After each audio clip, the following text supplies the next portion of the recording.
ఇక గాజువాక వైసీపీ కార్యకర్తల సమావేశం కూడా రసాభాసగా మారింది. వైవి సుబ్బారెడ్డి సమక్షంలోనే ఎమ్మెల్యే నాగిరెడ్డి అనుచరులు నిరసనకు దిగారు.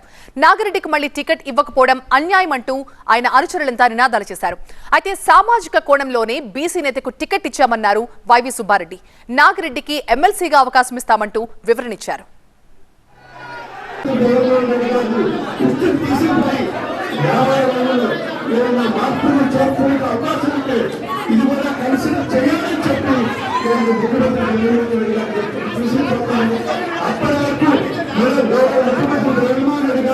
సూచించిన అభ్యర్థి గెలుపు కోసం నాయకుల నాయకత్వంలో పనిచేసే కార్యక్రమం చేయాలని చెప్పి ఈ సందర్భంగా తెలియజేసుకుంటున్నాను.